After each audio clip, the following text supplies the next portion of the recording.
రాత్రి అంతా ప్రార్థనే చేశాడంట.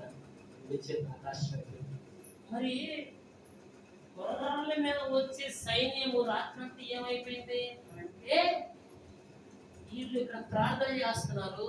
మోషే ప్రవక్త వీళ్ళు ఎనకమానం ముందు ఈయన దగ్గరికి రాకుండా పొదలో కనబడిన అగ్ని వారికి వీరికి మధ్యలో కుమ్మరింపబడింది. హల్లెలూయా. ఏమైందండి? శత్రువులకి దేవుడి యొక్క ప్రజలకు మధ్యలో అగ్ని దిగి వచ్చింది. కలవనీలా, ఇశ్రాయేలు ప్రజల దగ్గర రానిలా. సమస్య మనం దిక్కడానికి దగ్గరికి వచ్చినట్టే మనం కనపడితే మన దగ్గర రాదండి. హల్లెలూయా. ఎందుకంటే మనకి మన కళ్ళకు కనపడని ఒక అసాధారణమైన ఒక క్రియ మన చుట్టూ జరుగుతూ ఉంటది. నువ్వు ఒక సాధారణమైన వ్యక్తులు కాదు, అసాధారణమైన వ్యక్తివని నీకు కూడా తెలియని స్థితిలో నీవున్నప్పుడు ప్రభు నీవు అసాధారణమైన వాడివి కాదు, సాధారణమైన జనాంగము కాదు, సాధారణమైన వ్యక్తులు కాదు, నీ కుటుంబం సాధారణమైనది కాదు, నీవు ఒక సాధారణమైన వాడివి. హల్లెలూయా.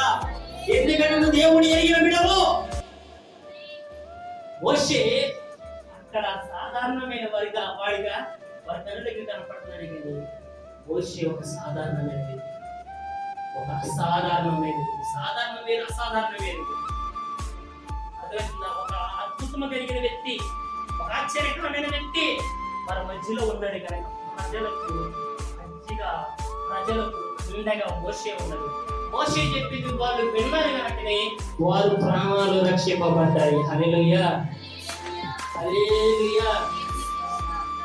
విన్న వాళ్ళు రక్షింపబడ్డారు, వినని వాళ్ళు